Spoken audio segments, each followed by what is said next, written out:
The lower market smelled like a dozen different worlds crammed into one corridor.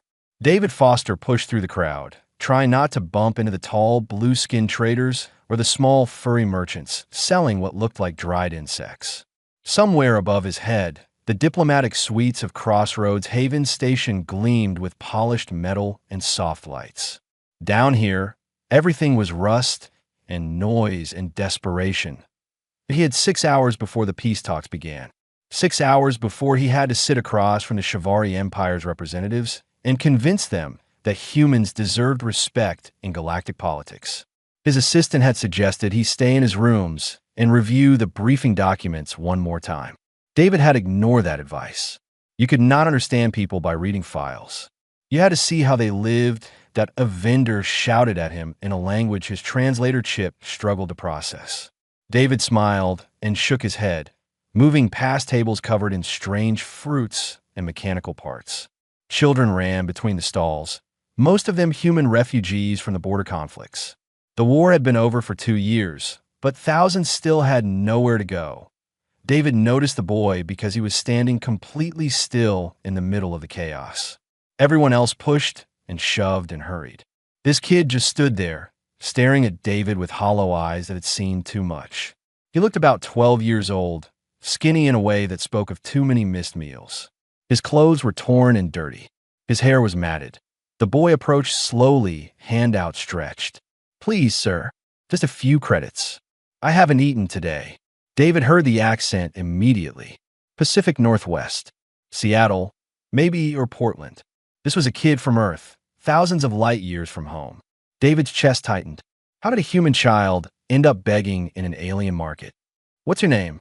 David asked, reaching into his coat pocket. The boy's eyes flickered to David's hand. Then they locked onto something and went wide. His outstretched hand started shaking.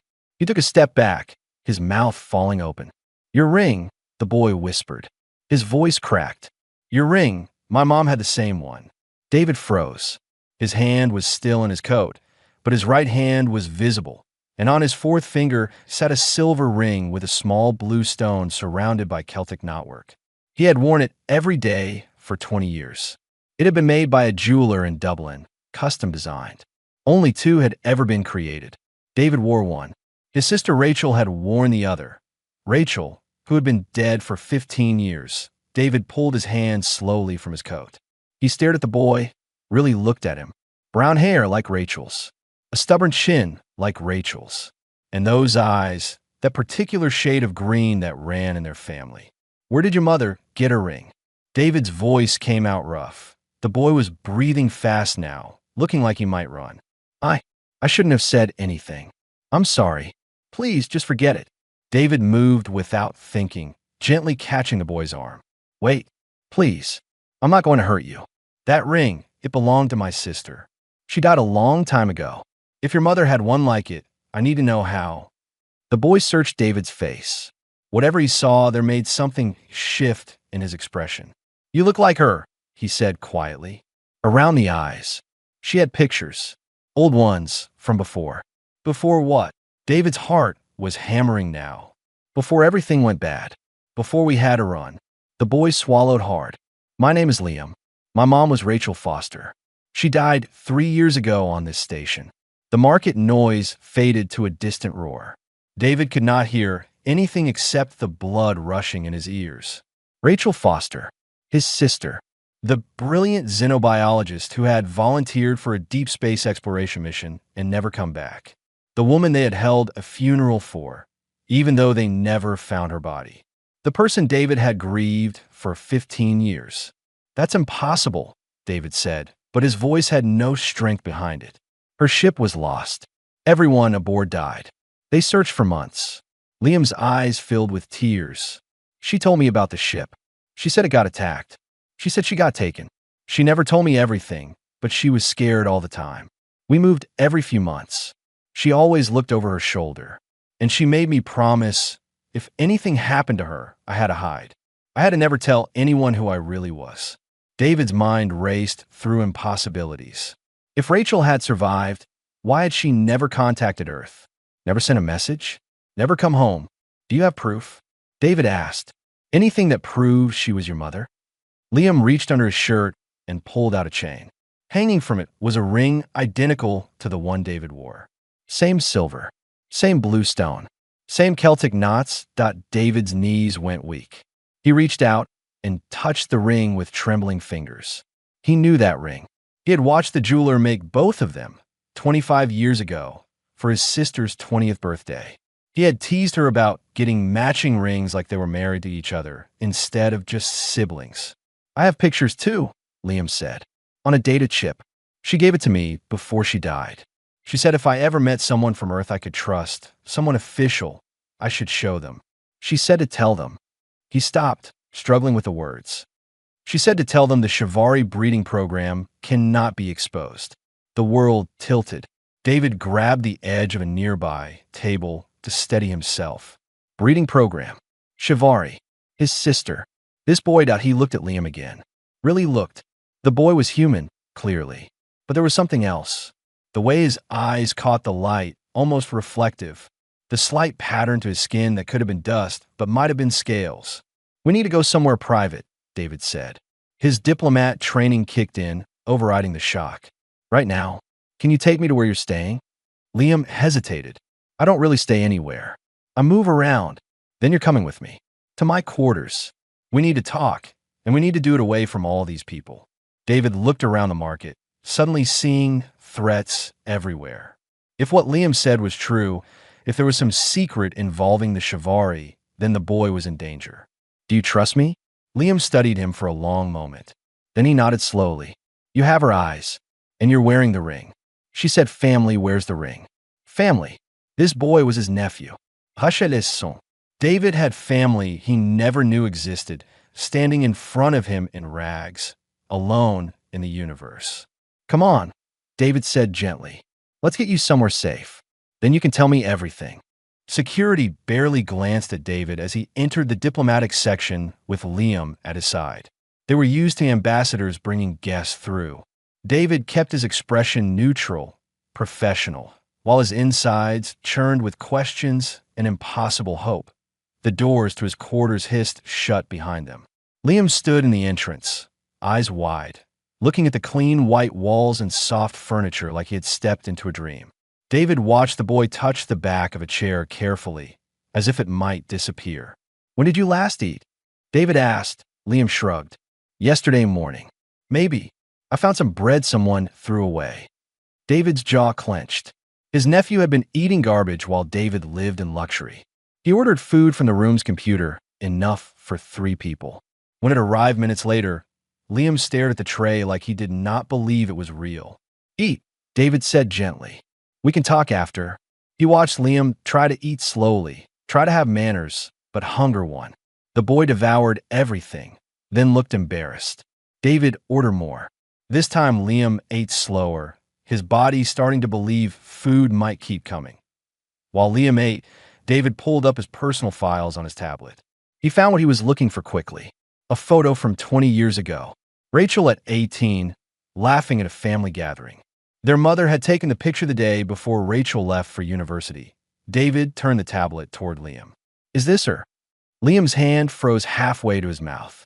He stared at the image. Tears spilled down his cheeks. "Yes, that's my mom. She looked different later, older and tired, but that's her. I remember her smile from when I was little, before things got really bad." David set the tablet down before he dropped it. 15 years. Rachel had been alive all this time. Had a child. Died alone on a station far from home. "Tell me everything," David said. "Start from your earliest memory." Liam wiped his face with his sleeve.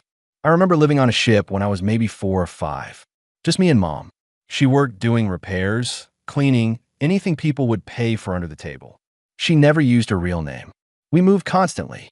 Different ships, different stations, different colonies. Did she ever say why you were running?" "Not really. Just that there were bad people looking for us. That if they found us, they would take me away and hurt her.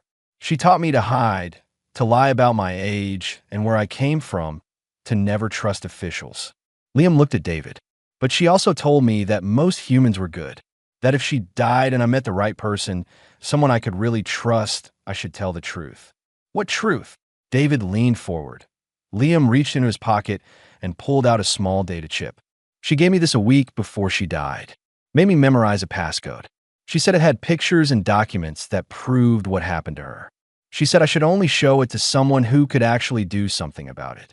David took the chip carefully. What did she tell you about what happened? She said her ship got attacked 15 years ago. Not by pirates, by Shivari military. They took her and some other crew members to a secret facility. She said they did experiments. Medical stuff. She didn't explain it all because she said I was too young, but I figured out enough. Liam touched his own arm. They were trying to mix humans and Shivari. Make hybrids. The words hung in the air like poison. David had heard rumors over the years. Whispers and intelligence reports about illegal Shivari research programs. Nothing ever confirmed. Nothing ever proven. Just shadows and speculation. Most of the humans died, Liam continued quietly. Mom said she was the only one who survived more than a few months. She got pregnant with me. She never told me if that was the point of the experiments or an accident. When I was born, she said some of the Shivari scientists wanted to kill me. Others wanted to study me. But there was one guard who helped her escape. She never told me his name, just that he said what they were doing was wrong. How did she get away? During a transfer between facilities. The guard made it look like an accident. Mom stole a small ship and ran. She said the Shivari covered the whole thing up, destroyed records, hunted anyone who knew. She spent years jumping between outer colonies where Shivari authority was weak and humans did not ask questions. David's mind raced. If this was true, it was a massive scandal. The kind of thing that could restart a war. Why didn't she contact Earth? We could have protected you both. Liam shook his head. She said if Earth found out, they would demand justice. The Shivari would deny everything. It would break the fragile peace. Billions would die in another war. She said her life and mine were not worth billions of other lives. The pure selflessness of it hit David like a physical blow. Rachel had sacrificed everything, lived in fear and poverty, died alone, all to protect a peace between species. All to save people who would never even know her name. She got sick about 3 years ago, Liam said, his voice breaking. We were here on Crossroads Haven. She was working in waste recycling. The infection started small, but spread fast. She couldn't afford real medical care, and she was scared to go to a clinic because they might identify her. By the time she got desperate enough, it was too late. What happened? David asked softly. She died in a charity hospital in the lower levels. I was with her. She made me promise to survive, to hide, to never tell anyone who I was unless I was absolutely sure they could be trusted.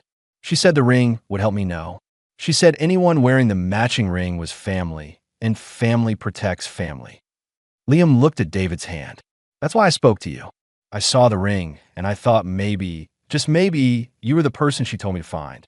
David stood and walked to the window. Outside, ships came and went from the station. Thousands of lives moving through space, unaware that everything might be about to change. The peace talks start in 4 hours, David said. I'm supposed to negotiate trade agreements with the Shivari Empire. If I reveal what happened to your mother, if I show proof of this breeding program, it could destroy everything. I know, Liam said. That's why Mom never told. That's why she died protecting the secret. David turned back to his nephew. But you're here. You're alive. You're proof that cannot be hidden forever. And you deserve better than living in shadows, eating garbage, afraid every day. What are you going to do? Liam asked. David looked at the data chip in his hand. He thought about his sister, about her sacrifice, about 15 years of silence and suffering. He thought about the peace that hung by a thread. He thought about the boy in front of him who had never known safety. I don't know yet, David admitted, but I'm not going to abandon you. Whatever happens next, you're not alone anymore. Family protects family, like your mother said, and you're my family. Liam nodded, fresh tears streaming down his face. For the first time in 3 years, someone had claimed him. Someone had chosen him. He was not just a secret to be buried anymore. He was someone's nephew, someone's family, someone who mattered. David sat in the darkness of his quarters while Liam slept in the bedroom. The boy had crashed hard after the shower in real clothes, exhaustion finally catching up with him. David had watched his nephew curl up in clean sheets, still not quite believing they were safe. Now David held the data chip in his hand, staring at it. Inside this tiny piece of technology was proof of crimes that could shatter everything. He could plug it in and know the truth. Or he could destroy it and let the past stay buried that he plugged it in. The first file was a video. Rachel's face appeared on the screen, older than David remembered, with lines around her eyes and scars on her neck. She looked exhausted. She looked terrified. But she was alive, and seeing her after 15 years of believing she was dead made David's throat close up. "If you're watching this, I'm gone," Rachel said. Her voice was rough, like she had been crying. "And if my son trusted you enough to show you this, then you must be someone special. Maybe you're even family. God, I hope you're family." She wiped her eyes. "My name is Rachel Foster. 15 years ago, I was a xenobiologist on the exploration vessel Horizon. We were mapping systems near Shivari space when we were attacked. Not by pirates, by a Shivari military cruiser. They disabled our ship and boarded. They killed most of the crew. They took 6 of us alive." Rachel's hands shook as she continued. "They brought us to a research facility. I never knew exactly where. Underground, I think. They told us we were part of a program to create hybrid soldiers. They said human DNA had properties they wanted. Adaptability, aggression, the ability to survive in harsh environments. They were going to combine our genetics with theirs." David felt sick. He wanted to stop the video, but forced himself to keep watching. The experiments were brutal. Most of the others died within weeks. The Shivari scientists didn't care. They just brought in more test subjects. I survived because my body accepted the genetic modifications better than the others. I don't know why. Maybe just luck. Rachel touched her arm, and David saw faint scale patterns under her skin. They changed me, made me something between human and Shivari. And they tried to make me pregnant to see if a hybrid could reproduce. Tears ran down Rachel's face on the screen. "I gave birth to Liam in a cell. They wanted to take him immediately, study him, see how a natural-born hybrid differed from their created ones. But one of the guards, his name was Torvak, he saw what they were doing, and it broke something in him. He said his own people had lost their honor. He helped me escape." The video shook as Rachel adjusted the camera. "I've been running ever since. The Shivari covered up the breeding program when I escaped. They killed the scientists involved and buried all evidence. But they also hunted me because I'm living proof of what they did. I couldn't go home to Earth.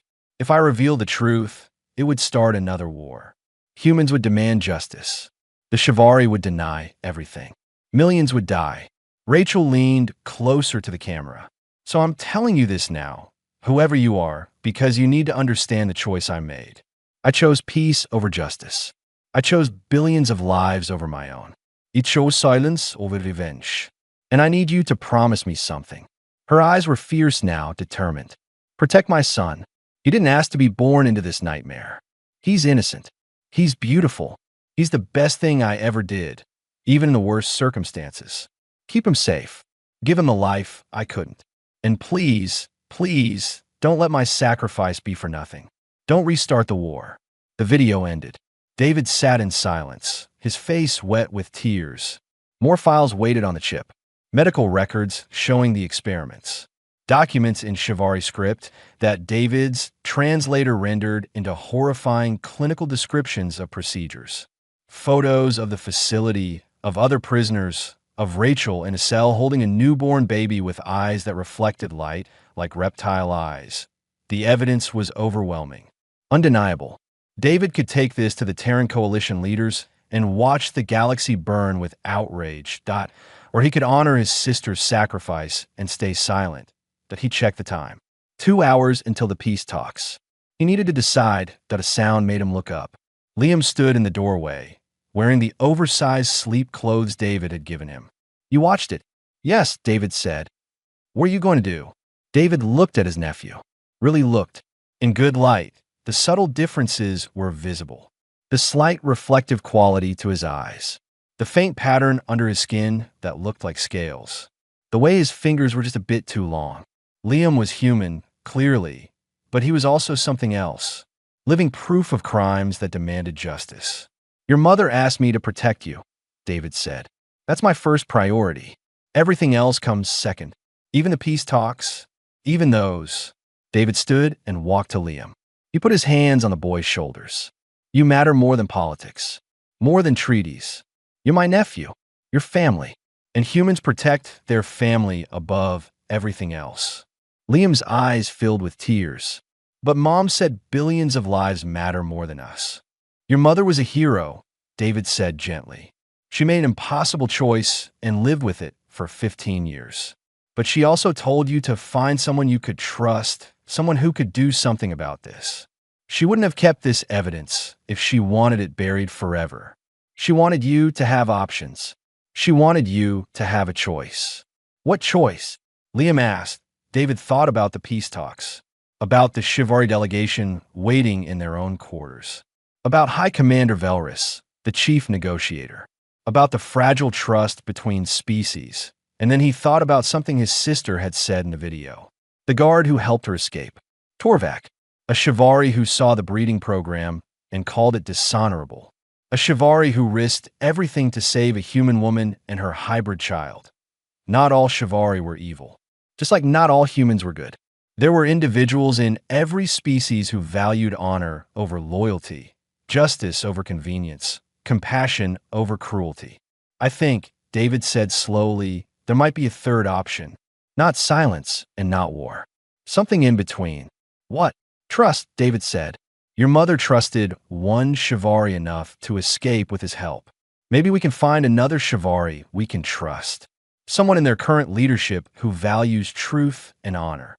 Someone who would rather face their people's past crimes than let them stay hidden. Liam looked doubtful. You think that exists? I don't know, David admitted.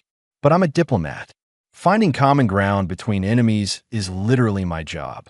And if there's even a chance we can get justice for your mother without starting a war, I have to try. And if you can't?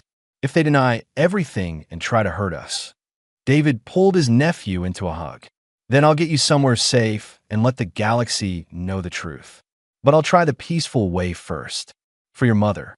Because she believed peace was worth sacrificing for. I think she'd want us to exhaust every option before giving up on it.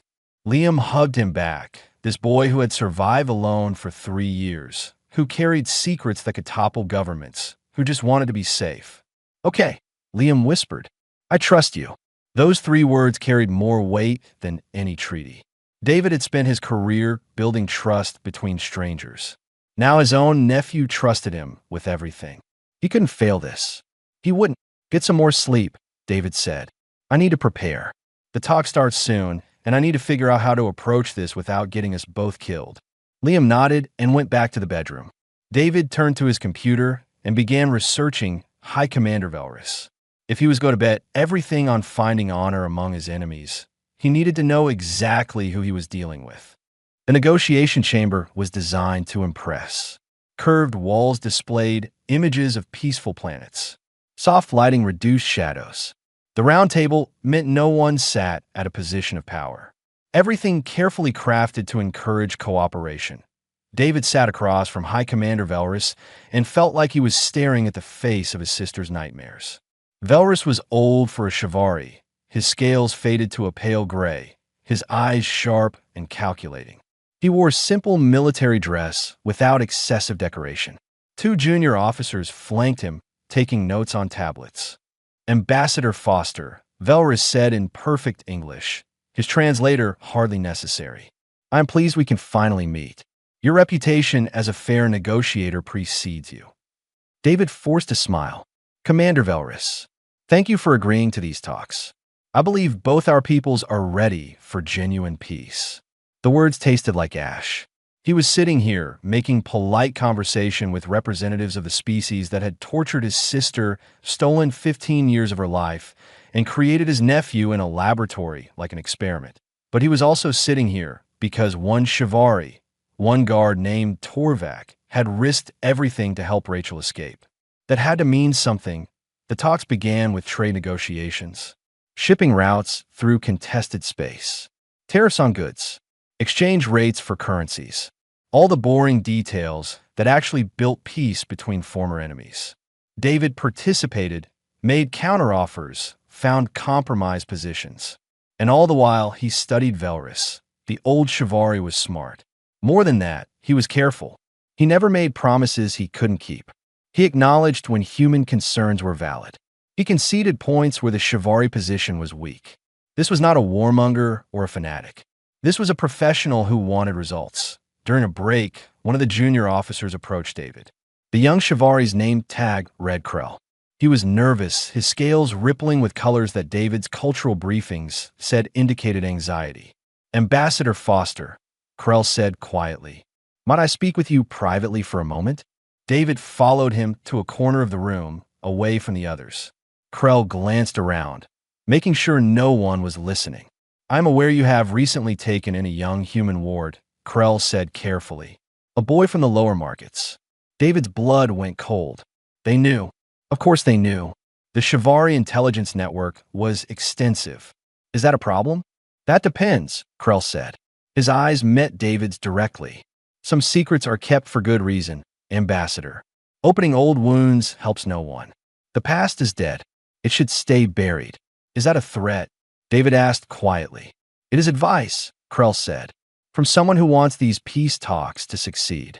The boy has survived this long by staying hidden. Perhaps that is wisdom worth continuing." Krell walked away before David could respond.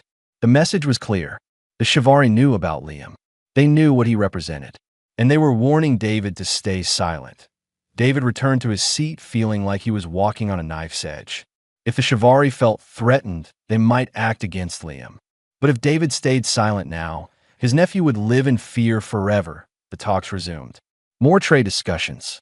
Then cultural exchange programs.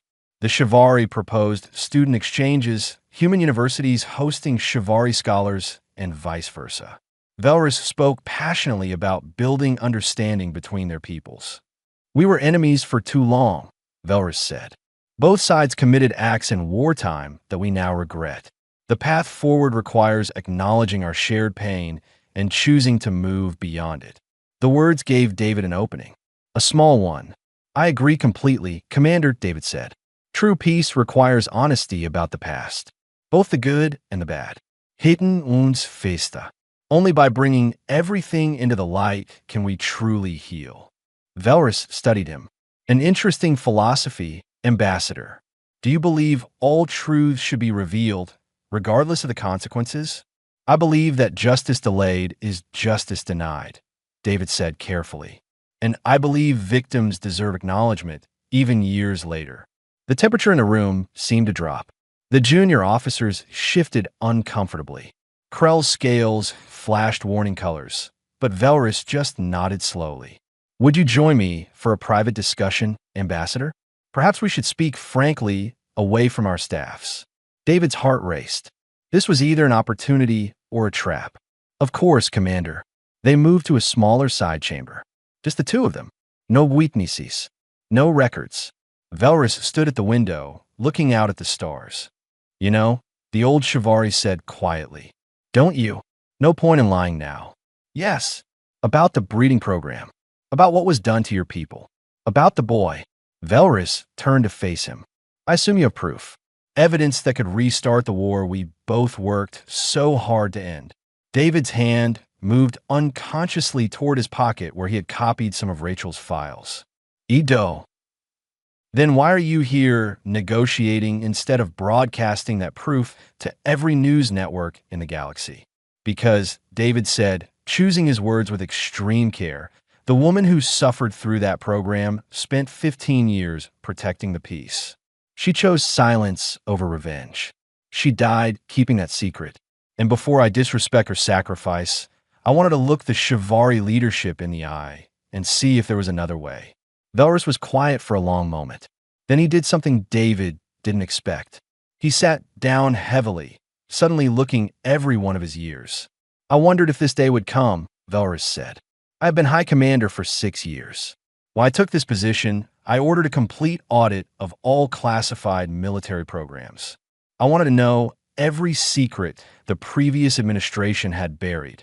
I found the breeding program files 3 years ago." David's breath caught. "You knew." "I knew," Velrus said. "I found records of the facility, the experiments, the prisoners. Most were dead. The scientists involved were already executed by my predecessor when the program was shut down. But there was one prisoner unaccounted for, Rachel Foster, and a note that she had escaped with a hybrid child. If you knew, why didn't you come forward? Velrus looked at him with ancient, tired eyes. For the same reason your sister stayed silent. Because revealing it would destroy the peace.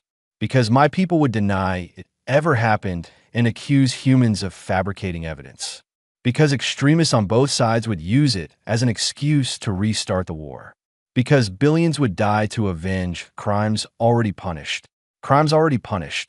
David's voice rose. My sister died alone on a station, afraid and poor, keeping your secret. Her son has been living on the streets for 3 years. You call that punished? No, Velrus said firmly. I call that an injustice that haunts me every day. I have been searching for the boy for 3 years. I tracked him to this station 6 months ago. I have had agents watching him, protecting him from shadows, ensuring no extremist elements found him first. David stared. You've been protecting Liam? As best I could without revealing why he mattered. The boy is innocent. His mother was a victim. They deserved better than what my people did to them. Velrus stood and walked closer. But I could not reveal them publicly without destroying everything. So I've kept the secret and hated myself for it. The raw honesty in the old Shivari's voice was undeniable. This was not a monster. This was someone trapped by impossible choices, just like Rachel had been. What do we do now? David asked. That depends, Velrus said. What do you want? Justice? Revenge? Acknowledgement? David thought about Liam sleeping safely in his quarters. About Rachel's video message asking him to protect her son.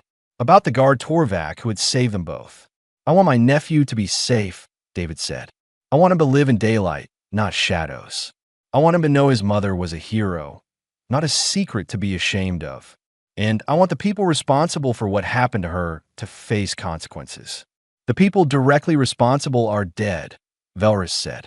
I executed them myself when I shut down the program. But you're right that the Shivari Empire owes a debt. To your sister, to your nephew, to all the victims.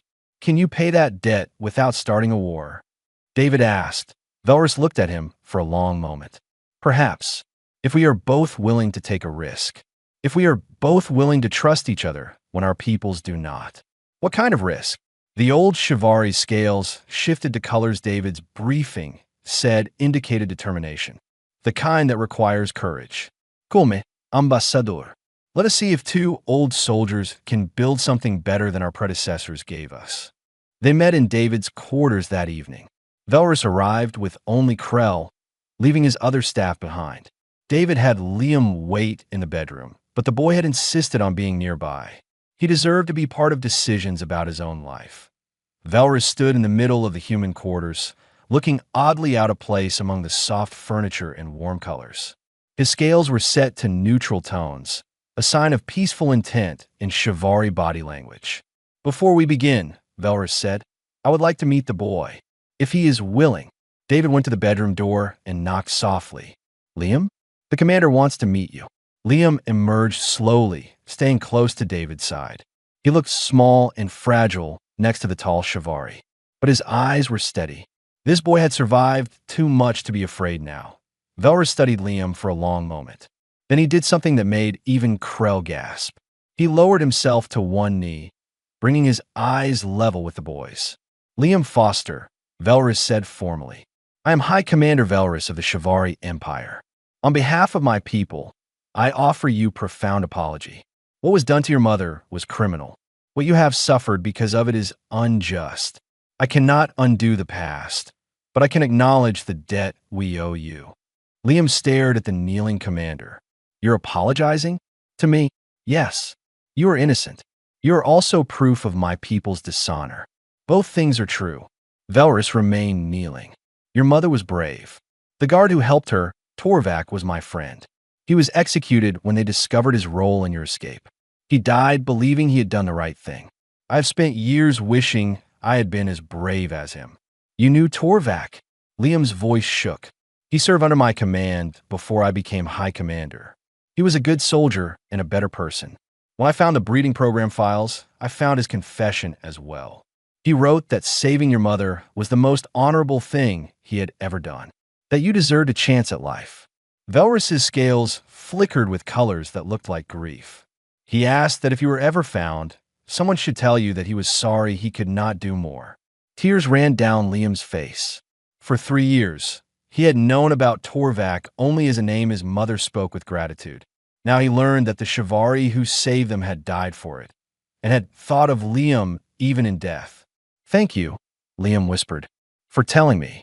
Velrus stood slowly. "Now we must decide how to move forward.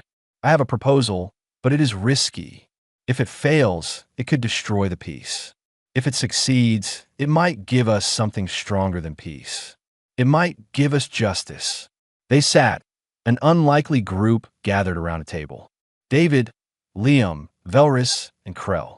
Human and Shivari. Victim and perpetrator. All trying to find a path through impossible circumstances. "I propose we acknowledge the breeding program publicly," Velrus said. Krell made a choking sound. "Commander, that would be political suicide. The council would never approve. Which is why we do it before asking permission," Velrus said calmly. "We frame it as a rogue operation conducted by criminals already executed. We acknowledge the victims. We offer reparations. And we do it as part of the peace treaty. So rejecting it means rejecting peace itself." David leaned forward. "You think you can force your government's hand? I think if we present it correctly, they will have no choice but to accept. The alternative is looking like they are covering up atrocities. In the current political climate, with peace talks already underway, that would be unacceptable." Velrus looked at Liam. "But this only works if you are willing to be public, to be known, to have your existence acknowledged." Liam looked at David. "Would I be safe?" "I would guarantee it personally," Velrus said before David could answer. "You would be under joint protection, Shivari and human both. Anyone who threatened you would face both our governments. You would not live in hiding anymore. But everyone would know what I am," Liam said quietly. "That I'm a hybrid, that I'm not fully human." David put his hand on his nephew's shoulder. "You are fully human where it counts. In your heart, in your courage, in your compassion. The rest is just genetics." "People will stare," Liam said. "They'll call me names. They'll say I'm a monster or a freak. Some will," Velrus agreed. He did not sugarcoat the truth. "But others will see you as a symbol. Proof that even from the worst circumstances, something innocent and worthy can emerge. A bridge between our species." "That's a lot to put on a kid," David said sharply. "It is," Velrus agreed, "which is why the choice must be his. I will not force this. If Liam wants to remain hidden, I will help protect that secret. But if he is willing to step into the light, I believe we can use his existence to build something better." Liam was quiet for a long time. David watched his nephew think, saw the intelligence and strength that Rachel had given him. This boy had survived alone for 3 years. He was tougher than he looked. "If I do this," Liam finally said, "what happens to the other victims? My mom said there were others who died. Do they get acknowledged too?" Velrus nodded. "Yes. Every name, every victim. We build a memorial. We ensure they are remembered. And what about other hybrids? Mom told me some of the experiments worked. She thought there might be others like me, hidden away or killed. If I come forward, does it help find them?"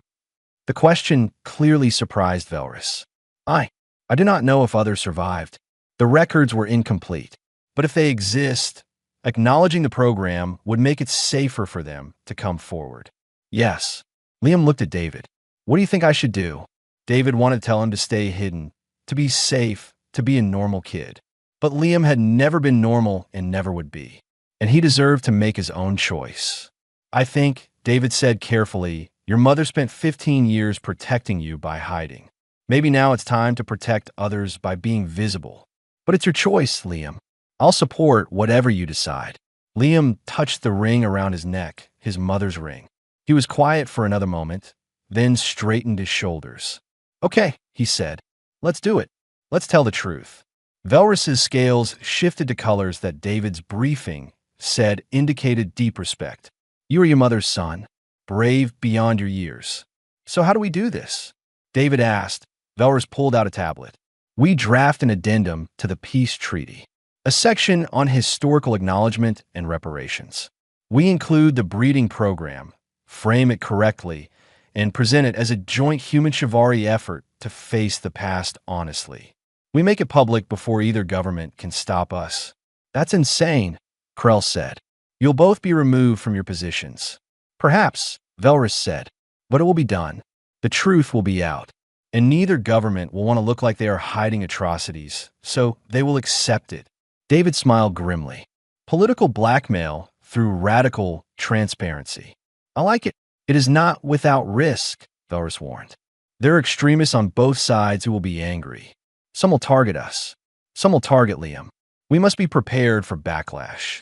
I've been targeted my whole life, Liam said quietly. At least now I'll know why, and I won't be alone. David pulled his nephew close. No, you won't be alone. Not ever again. They worked through the night, drafting language, preparing documents, building the case. Human and chivalry, working together, trying to turn old crimes into new understanding. Outside the window, the station rotated slowly, day and night, cycling in artificial rhythm. And in that room, for people built something fragile and precious, they built trust. The press conference was scheduled for noon.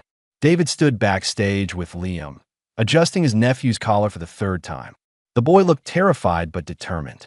He wore simple clothes, nothing fancy, because Velrus had suggested he look like what he was. A kid, a survivor, someone real. You don't have to do this, David said quietly. We can still back out. Liam shook his head. Yes, I do. For Mom. For Torvak. For anyone else like me who's still hiding. Velrus approached from the other side of the stage. He wore full military dress now, every medal and ribbon he had earned. He looked like exactly what he was. A commander prepared to face the consequences of his choices. Both delegations are in position, Velrus said. Neither government knows what we are about to announce. When we go public, there will be approximately 15 minutes before our superiors can react. We must make those minutes count. Krell appeared, looking nervous. The media is ready. Every major network in human and chivalry space is broadcasting. We will have the largest simultaneous audience in galactic history. No pressure, David muttered. Liam managed a weak smile. Then he took a deep breath. Let's go. They walked onto the stage together. David, Liam, and Velrus. Human and chivalry.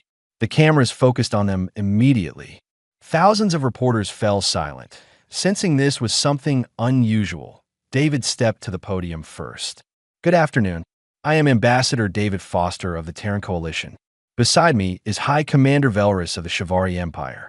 We are here to make a joint announcement regarding our peace negotiations. He paused, letting the anticipation build. 15 years ago, a rogue chivalry military program conducted illegal experiments on human prisoners.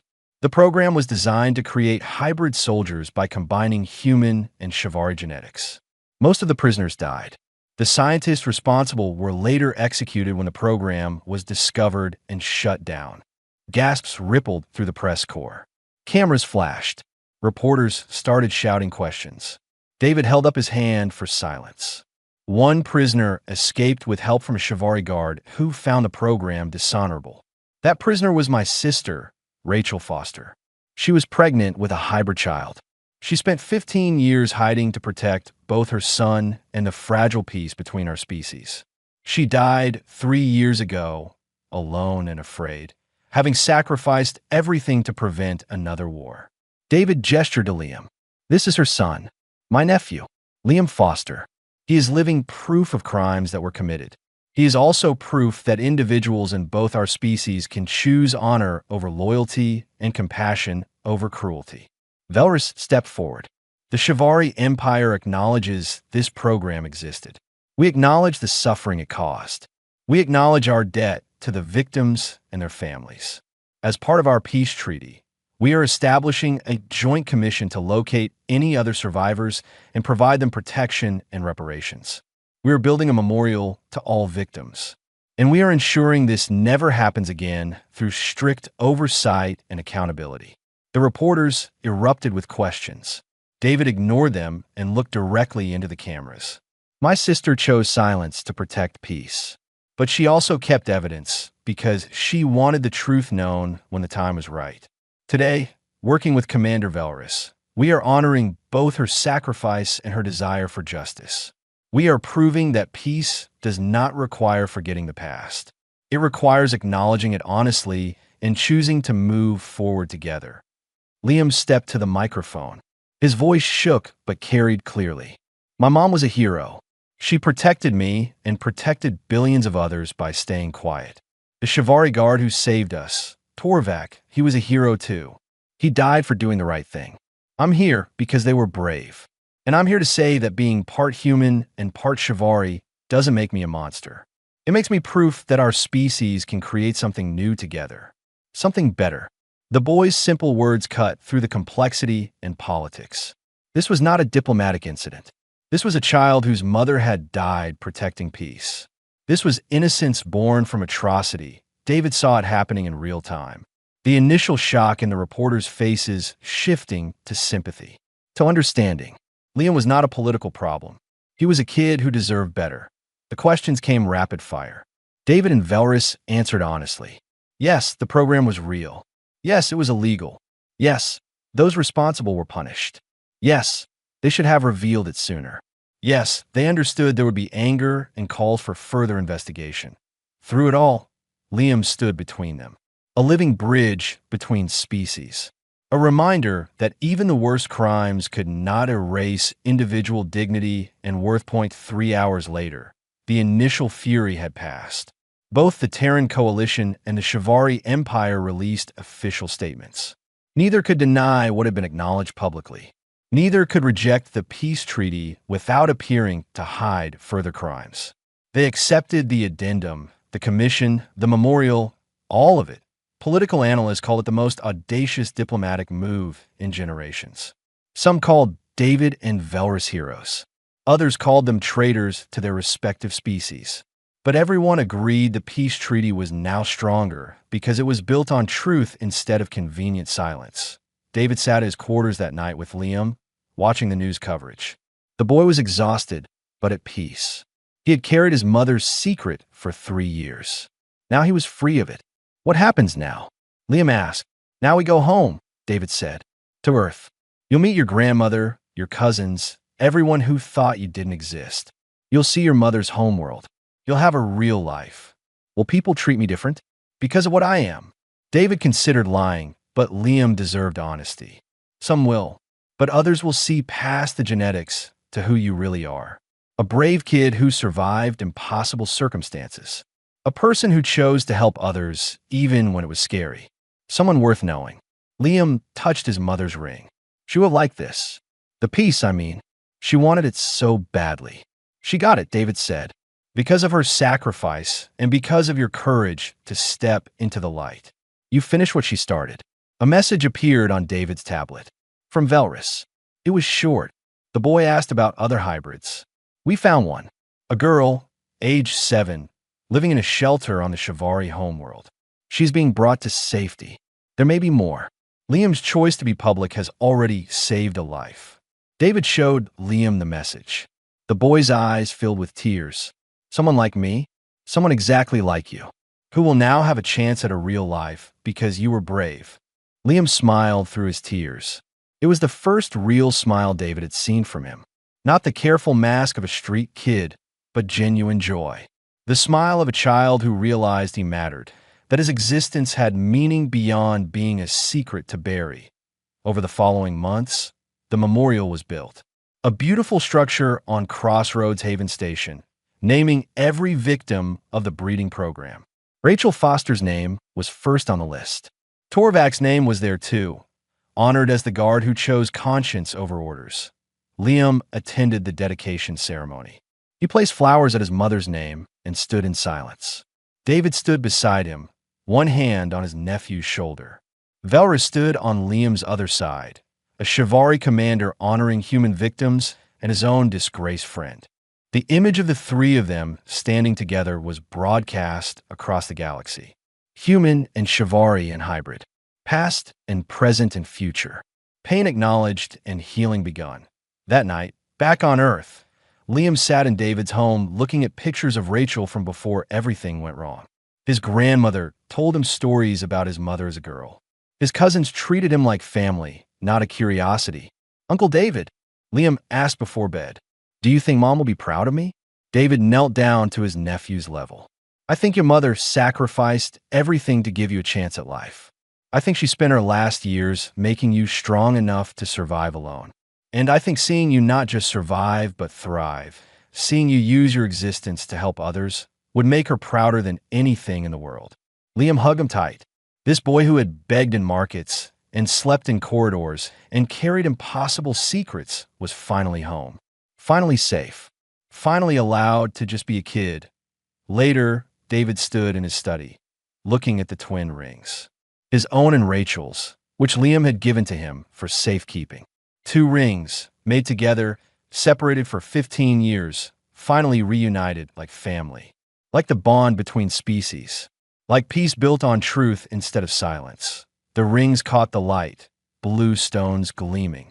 David thought about his sister, about her sacrifice, about the choice she made to protect peace over seeking justice. He thought about Liam's courage to step into the light. He thought about Velrus risking everything to acknowledge old crimes. And he understood what made humanity special in the galaxy. Not technology or strength or aggression, but the stubborn refusal to abandon those they loved. The courage to demand truth even when lies were easier. The compassion to see past species and genetics to the person underneath. That was the real victory. Not the treaty or the memorial or the political maneuvering, but a street boy who finally had a home. A woman's sacrifice that was honored instead of buried. A guard's conscience that was remembered instead of erased. Peace built on that foundation would last, because it was built on what was best in all of them, human and chivalry alike. David turned off the light and went to check on Liam one more time. The boy was asleep, finally peaceful, finally safe, finally home, and somewhere, David thought, Rachel was smiling.